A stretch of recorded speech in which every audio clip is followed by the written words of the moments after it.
आप देख रहे हैं कॉम डिजिटल और मैं हूं मोहम्मद अबू बकर। दुनिया एक खतरनाक जंग की तरफ जा रही है।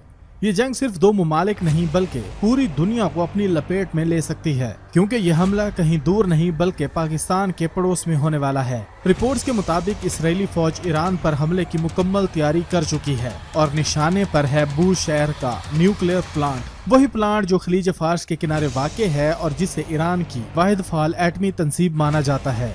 लेकिन सवाल ये नहीं है कि हमला होगा या नहीं, असल खतरा ये है कि अगर ये कदम उठा लिया गया तो इसका नतीजा एक दो दिन की लड़ाई या चंद मजाइलों का तबादला नहीं होगा, बल्कि ये पूरे खित्ते को दहकती हुई आग में झोंक देगा। ऐसी आग जिसकी लपेट में अरब भी आएंगे और ईरान भी और शायद पूरी दुनिया। बूशहर न्यूक्लियर प्लांट आम फौजी तंसीब नहीं, यहाँ रूसी माहिरीन भी मौजूद है जो इस प्लांट की देखभाल कर रहे हैं। अगर यहाँ हमला होता है तो ये सिर्फ ईरान नहीं रूस को भी मुतासिर करेगा और दुनिया ये सवाल उठाएगी कि क्या इसराइल ने एक आलमी सुर्ख लकीर अबूर कर ली है, वो लकीर जिसके बाद न अक़वाम मुत्तहिदा की करारदादें करामद रहेंगी न IAEA की हदूद का कोई मतलब।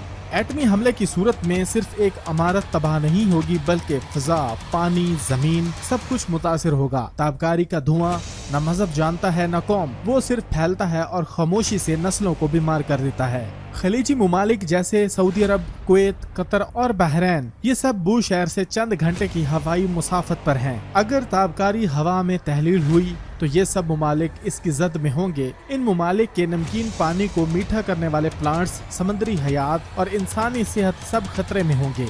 इसराइल जो खुद एक जौहरी ताकत है, इस हमले के बाद खुद को ज्यादा गैर महफूज महसूस करेगा, क्योंकि ईरान का रद्द-ए-अमल सिर्फ मजाइलों तक महदूद नहीं होगा। हिजबुल्लाह, हूसी, शामी मलेशिया सब मुतहर्रिक हो जाएंगे। जंग का दायरा इसराइल से कहीं आगे निकल कर मशरक़ वुस्ता के तुलु अर्ज में फैल जाएगा और ये लड़ाई सिर्फ मैदान जंग में नहीं लड़ी जाएगी, पानी, हवा, खुराक और माहौल सब इसमें शरीक होंगे। याद रखें, बूशहर पर हमला सिर्फ ईरान पर वार नहीं होगा, वहाँ रूसी इंजीनियर्स भी मौजूद हैं। अगर उनकी जानों को खतरा लाक हुआ तो रूस का रद्द-ए-अमल सिर्फ अल्फाज तक महदूद नहीं रहेगा। या क्या हम एक ऐसी आलमी चिंगारी को देखने जा रहे हैं जो तीसरी आलमी जंग की बुनियाद रख सकती है? ये सवाल अब सिर्फ अफसाना नहीं रहा बल्कि एक मुमकिन हकीकत बन चुका है। एक और अहम पहलू ये है कि ईरान ने हालिया दिनों में IAEA की खुफिया मालूमात तक रसाई हासिल कर ली है, खासतौर पर इसराइल के सिर्क न्यूक्लियर रिसर्च सेंटर से मुतल्लिक। ये इंकशाफ सिर्फ एक दस्तावेज का नहीं बल्कि पूरी न्यूक्लियर सियासत की कलाई खोल देने वाला मवाद है। अगर ईरान ये मालूमात मंजर आम पर ले आता है तो आलमी सतह पर इसराइल का वो चेहरा सामने आ जाएगा जो आज तक पर्दे में था, एक ऐसी ताकत जो जोहरी हथियार रखती है मगर किसी आलमी निगरानी के तहत नहीं।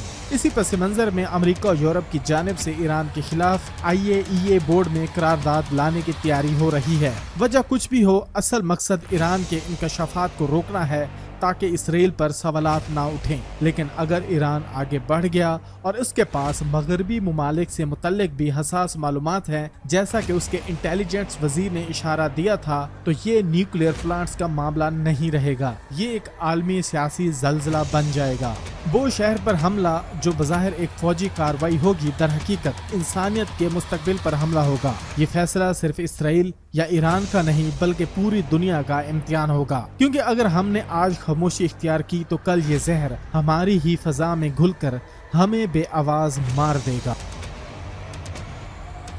अगर आपको हमारी ये वीडियो अच्छी लगी है तो इसको ज्यादा से ज्यादा शेयर और लाइक कीजिए।